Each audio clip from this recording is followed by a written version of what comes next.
Tim, well, it's good to be back home, coming off a good trip up to Boston. Always enjoy homecoming every year. It's always a special time here on campus, and looks like we got good weather all week, and that's great for our students and all the activities that come along with homecoming. Again, a special time. Always enjoy driving down 93 and kind of seeing all the floats and the Habitat home, and just the great spirit that we have on this Clemson campus really every week, but it's really magnified during homecoming. So looking forward to hopefully having a great crowd and a lot of people getting back.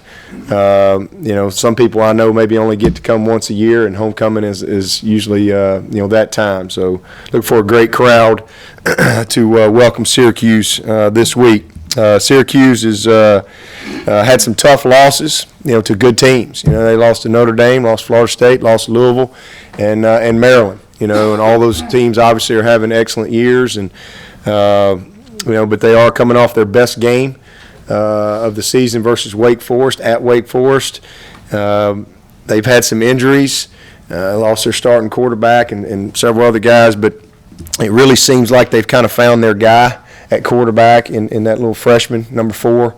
And I tell you, the more I watch him, the more impressed I am. He is got a little bit of a kind of a gunslinger's mentality to him. Very confident. Really just kind of stone face. Watching him on tape. I mean, really wasn't overwhelmed when he got thrown in there in some tough situations. He's made some big time throws. He's accurate. He's not a big guy, but he plays big, and he doesn't seem to have a hard time seeing through the line of scrimmage and making the throws that he needs to make. He's made some really nice deep throws. They made some outstanding competitive plays outside, one-on-one against good people. So we've got to really do a great job, I think, this week. Maybe more so than any week on the back end defensively with our secondary. Our secondary is really going to be challenged because the ball comes out quick. They do not hold the ball. And so the competitive plays, when the ball goes up and it's a one-on-one situation, somebody's got to make the competitive play. And that's where I think our team is going to be challenged this week. And not just the competitive play down the field, but defeating blocks on the perimeter because they do get the ball outside quickly in their screen game, and so defeating blocks and winning at the point of attack, not just in the trenches but in the secondary, I think is going to be at a premium this week with how these guys play. They're just very aggressive, and if you look at them defensively and offensively, that's their mentality. Very aggressive in their approach. Defensively, they got 3 of their 4 starting guys back up front. I think they're better this year defensively than they were last year, and but they still have that same approach. They're going to force the issue, and if you're not dialed in and you don't have all 11 guys on the same page, then your quarterback's going to get hit. And if you watch the Wake Forest game this past week, they scored twice on defense, and quarterback gets hit, tipped ball.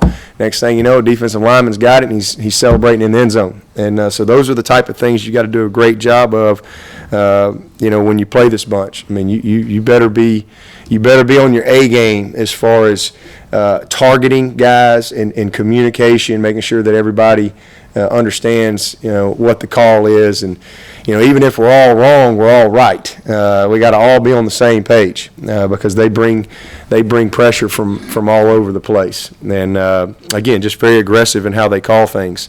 But for us, one of the things I tell our guys every week is it's really not about who we play.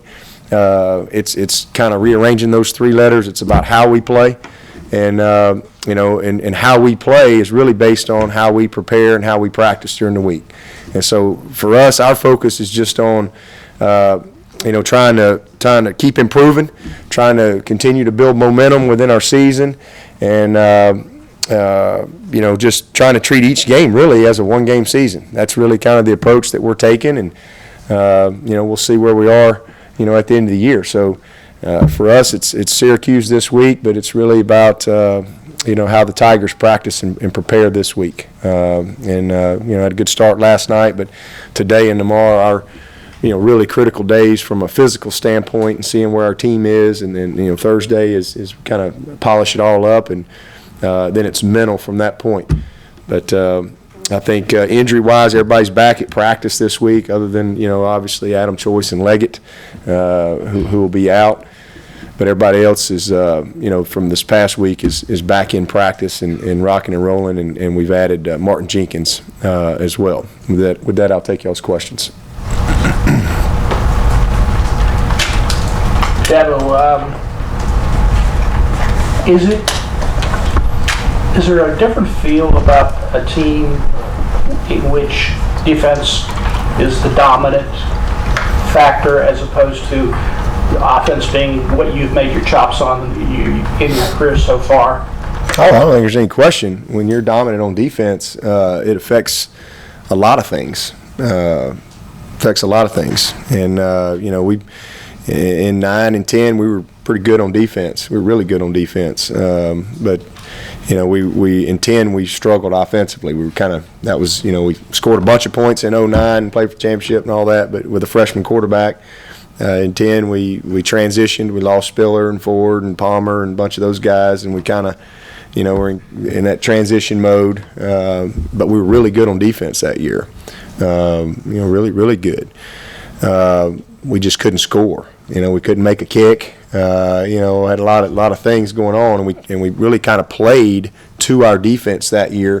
We just weren't as efficient in some things that we needed to be to win some of those close games, especially in the kicking game. And then obviously kind of started over defensively in 11 with some young guys that weren't very good, got better in 12, greatly improved last year, and now all those guys are seniors and they're a dominant group.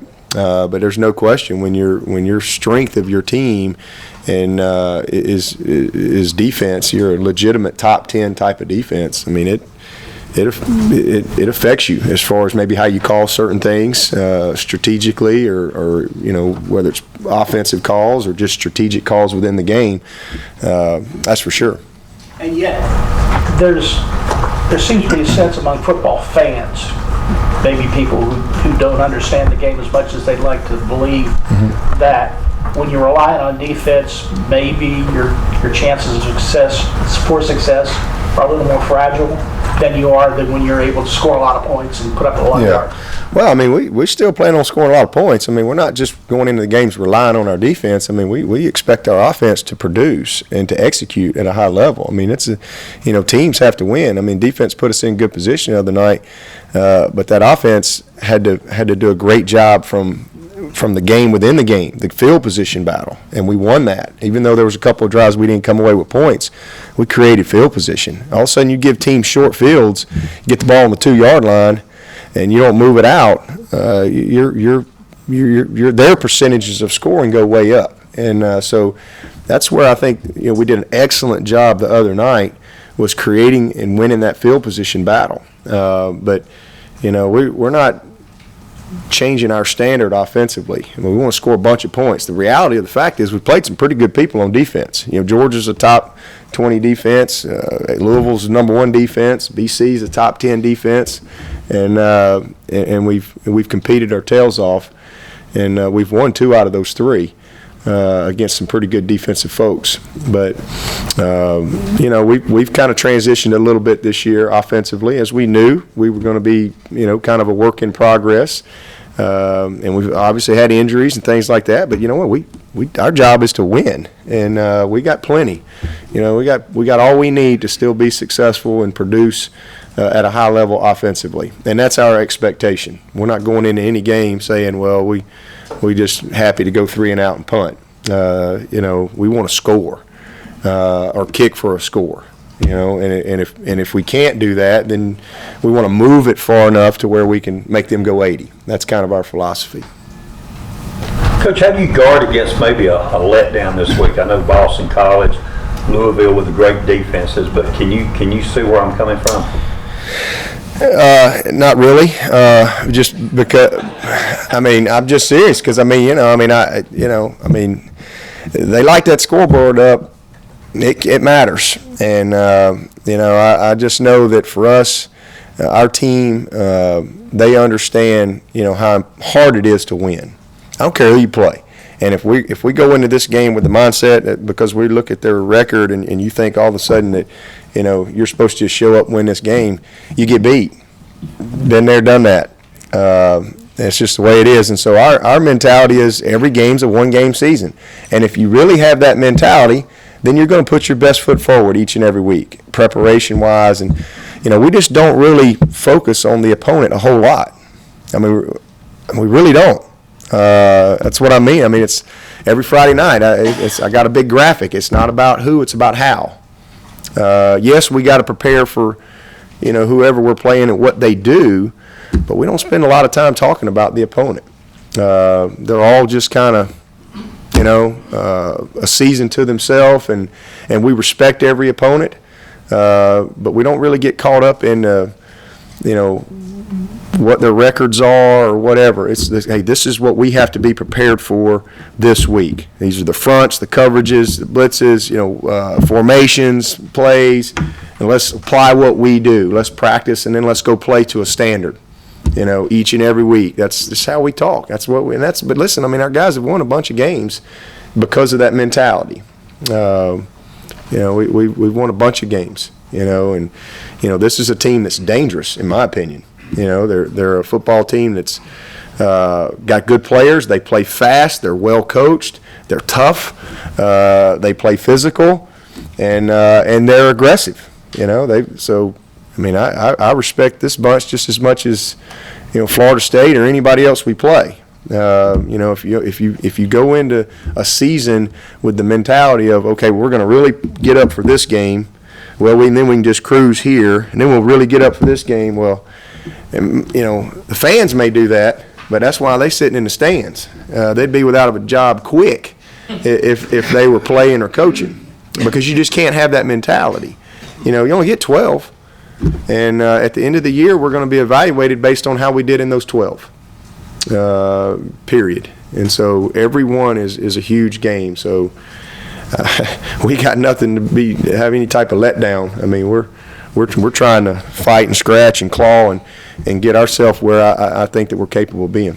Yeah, but you talked about your offensive linemen the last 2 weeks, kind of the gutsy performance they've played for you, and playing every play for the last 2 games. Competing. I mean, they're having fun.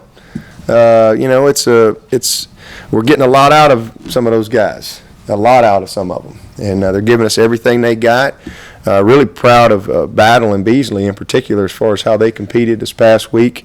Reed Webster's done a little bit of everything for us. Kalen has done everything. Crowder's a guy that is improving. We just don't have a bunch of people right now. We got help on the way, but we got what we got, and I love our guys. I mean, they're competing their tail off. They practice the right way. They're having fun. They've played some really good people, and they're battle tested. So, we just keep on plugging. I looked last night, and 14 guys that would have been on your 3 deep in the spring just on offense aren't available for this game. Have you ever seen one side of the ball affected so much with attrition in any season? Oh yeah. I mean, you do this long enough, you're gonna have years where you have situations like that. I mean, lots of times. I mean, heck, Georgia last year lost about half their offense after our ball game. Seemed like everybody they had got hurt. That's just football. That's why you go recruit. That's why we spend a lot of time trying to develop our roster. It's not like the NFL where they dress 45, and if they get guys hurt, they just go sign somebody else. We don't really get that opportunity. So we obviously have a bigger roster, so it's important that you develop your roster. That's why in spring, bowl practice, spring practice, fall camp, we don't just rep 2 guys. I mean, we really put a lot of work. Even though we got some guys that we know aren't going to play or they're not ready to play, we put a lot of time into developing those guys because you just never know. And guys have to be ready. And the cumulative effect of that, at some point it's going to pay off for you. And, that's just the way it is. But, like I said, we got all we need. We recruited well. Yeah, you'd love to have everybody, all hands on board, but everybody has injuries. Everybody deals with different things from time to time, and all I know is we're good enough with what we got to win if we prepare the right way. Vic Beasley going against another good left tackle this weekend. He's had a lot of tough matchups with individual tackles. Does that make his year more impressive as he goes toward those Lombardi and All-American type honors? Well, I think a game like last week is impressive because they only had 8 completions. So we've played a couple teams that really weren't going to throw the ball a whole lot. Louisville wasn't coming into this game planning on throwing the ball a whole lot. Boston College wasn't planning on throwing the ball a whole lot.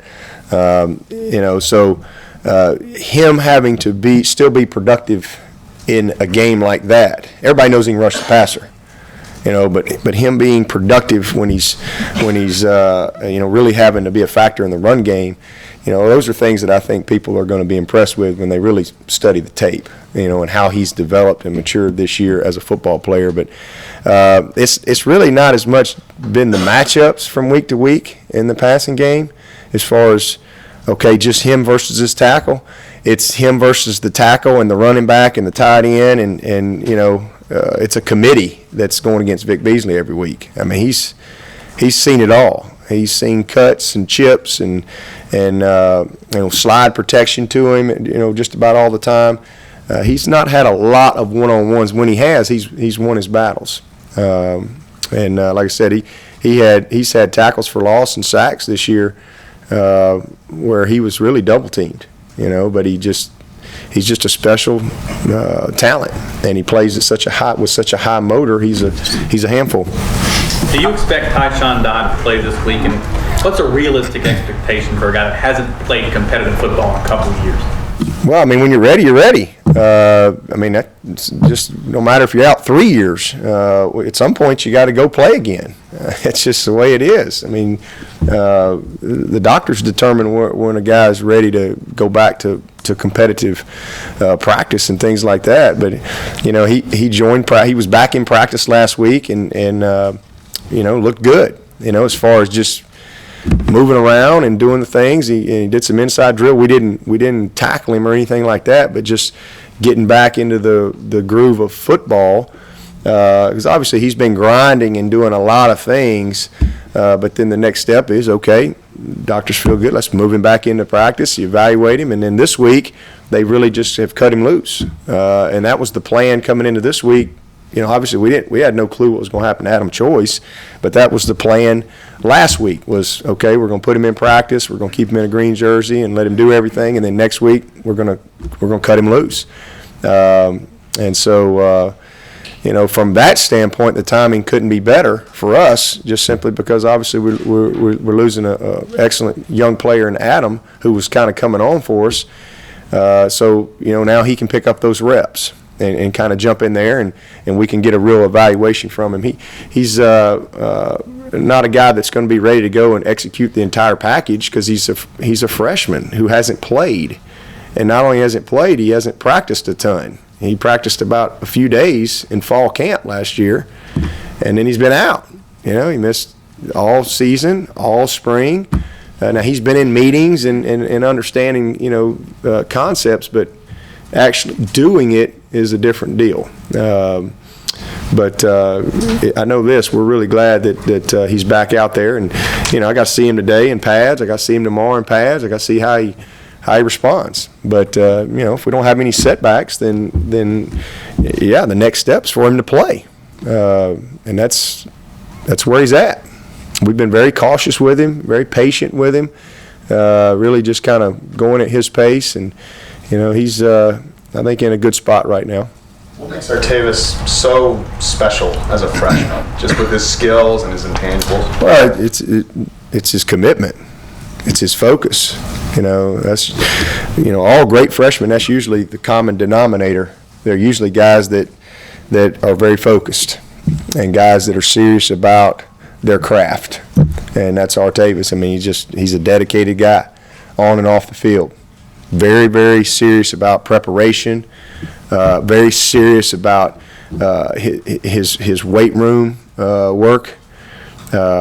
He just gets it. you know. And I mean, he came in January, and he saw quickly, man, here's what I got to do to have a chance to play, and he went and did those things. Took ownership of the system, studies film, asks questions, practices hard. Wants to be a great technician at his position. He's not just a guy that just is happy to go out and play. I mean, he's trying to be a great player, and that's why he's having the success that he's having. He's strong. He's a strong guy mentally and physically. Really proud of him. I mean, excellent player. Just a productive football player. Do you think he'll get bigger as he's spends more big time? now. I mean, he's got some size. Everybody thinks he's small. Artavis isn't a small guy at all. He's put together. I mean, he is a put together guy. 190 pounds right now. I mean, he'd probably be a little thicker, maybe a 200-pound guy, but he's not short. He's just a normal, kind of a normal. He's not big. He's not short. He's just kind of a normal guy. But he reminds me a lot of Jacoby. He's bigger than Jacoby. He's taller than Jacoby. He's not as fast as Jacoby, but I think he's a better receiver, a much better receiver as a freshman than Jacoby. His transition is much better than Jacoby's was. Jacoby was just kind of an athlete that had to learn how to play wide out, whereas this guy he's a much more polished guy that understands the bigger picture of the position. And we've been able to move him around and do some things with him. I mean, he's not your typical freshman, but it's a credit to him because, again, he's just mature and serious about being a heck of a player, and he does the little things that it takes. Do the last two games, how much do the last two games benefit this team that sort of grinded out where really, I mean, every play is so important. I realize that they're important in games where you win 44-14, but how much does it benefit, especially maybe the younger guys on this team, to be a part of games like that where it's going down to the wire? Well, I mean, you have to. I mean, that's just part of growth as a team. I mean, if you think you're going to come to Clemson and blow everybody out every week and win 44-10, you're living in fantasy world. It doesn't happen that way. If you're going to play at this level of football, you're going to have some games like that where you're just a dominant team compared to the opponent, or things just go your way that day. But you're going to have a lot of games where it's going to be tough, 4-quarter battles, and it comes down to 5 or 6 plays, and that's an experience that you have to go through time and time again to develop the mentality that you really have to have in your program. And I think that we've got that. And we've said it many times. Our seniors are 8-1 in games that are decided by a touchdown or less. So, they've won a bunch of close games. They've won a bunch of close games in their career. When you're in crunch time, you got to keep your composure. You got to stay confident. You got to be committed. And there's a lot of things that you learn from going through a situation like that. And like I said, we've been in a bunch of those situations where they've come through. Dabo, you mentioned field position and your kickoff returns haven't really helped in that regard. Is that an area that concerns you, and what do you do about it? And we got to get better. That's definitely an area that we got to improve over the rest of our season. We've got to look at some things schematically and personnel wise to try to get better there, especially our guys that are blocking. I feel really good about TJ Green. I think he's excellent. I think he's going to be an outstanding return guy, but we got to do a few things a little bit better and make sure we got the right people in the right spots doing the right things. What was your assessment of Cole on Saturday? Played much better. Really did. It played well. I mean, he made some big throws. Still played hurt, but it was just very, very engaged into the game plan. A lot more than he was the week before. We was kind of just thrown in the fire. Really wasn't expecting to play. So he just performed a lot better, and still had some miscues. Still had a few things that we look at the tape and that he's got to correct, and I expect that he will. But I thought he played with good leadership, good poise, good confidence, and I saw his confidence grow as the game went. Made some big throws, missed a few, but had a heck of a day. I mean, 64% or whatever against a really good defense and 400 yards of offense. Made some really good plays for us in critical situations. None bigger than that 3rd and 10. Put the ball right on the money to Mike Williams for a 30-something yard gain. He did a nice job for us. When Deshaun is back healthy, does he return automatically to the starting QB job? Yeah. Deshaun's the starter, and whenever he's healthy, he'll be back out there. But that's kind of standard really for any of our positions. Guys don't lose their jobs because they get hurt. That's something unusual would have to happen for that to be the case. But we'll worry about all that when the time comes. How is his rehab right now? Deshaun? He looks good. I mean, he's out there yesterday. He was kind of throwing a Nerf ball around, and I didn't know he was ambidextrous until yesterday. Man, he was just whipping that ball left-handed like it wasn't nothing. So he's doing good. He's much better this week than he was last Monday, and we feel really good about his future. This season. So we're fortunate that we got a little bit of time, get through this game, and then we got 2 weeks, got an open date before we play Wake Forest, and then a little time after that. So we'll see where he's at. You expect the urgency to help goose the run game required installing the Wildcat package last week with Adam. Do you have a next option with a player sliding into that kind of a role? Well, we've always had the Wildcat. I mean, it's not something that we've just come up with. We've always had that. It's really not anything really changing. It's just we do it with the quarterback a lot of times, and we were doing a lot of the Wildcat with Deshaun. People just don't call it the Wildcat because it's the quarterback in there. But we wanted to create some opportunities for Adam, and we had pretty good little package, but obviously that got thrown out the window pretty quick and had to regroup. But as far as whether or not we'll get into stuff like that, those are things that if we do, if we don't, I'm not going to get into in our press conferences. Can you, with so many of your former players, so many former Clemson players playing really well at the NFL level right now, can you, I guess, describe maybe the sense of pride that you have in watching those guys play? Because some of their numbers this week they have been all season. Some of their numbers have been really, really great, from Catanzaro, and then Martavis catching his first touchdown pass last night. Nuke playing pretty well in that game.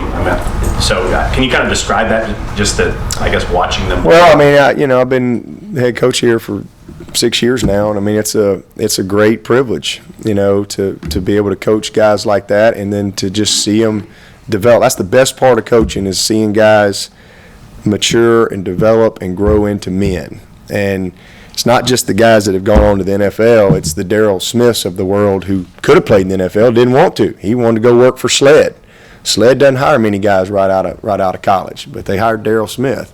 And to see guys doing things that they love to do, and whether it's go play football or they're out. I got a kid that was a walk-on, Bradley Flowers, who sent me a picture yesterday of his twins. I mean, that's why you coach. I'm proud of all those guys. I'm proud of all of them that have come through here.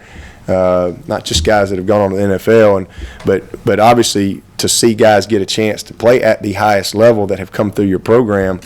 That's a credit to them and to the development that they've had here. It's fun. It's fun to watch them. Tim Beret gives me an update every Sunday. I have dinner, and he'll give me a rundown of all of our players and whatever's happened with everybody. And it's something that we take pride in, and it's fun to see those guys continuing to be passionate about winning, continuing to be all in what they're doing as they move on to that next level. They all stay in touch. I was texting with Martavis last night. I was really proud of him. Happy to see him get to his first catch being a touchdown, and I got a kick out of watching. I got home late after the show last night. I saw the last part when Gruden was talking about Martavis, and Sammy and Nuke, and he said he wanted to go be the wideout coach. You know, I immediately went to work on Jeff Scott's severance package. You know, trying to figure. So I told Jeff, meet him early this morning. We'd figure this thing out. But it was pretty. That's pretty neat. You know, that's pretty cool to see you guys doing well. And then, you know, you look at what Ellington has done. I talked to Spiller yesterday, and you know, he's going to be fine. You know, with his surgery and all that kind of stuff. Unfortunate, you know. But like I told him, I was like, hey man, it could have been a tackle for loss and a broken collarbone or whatever.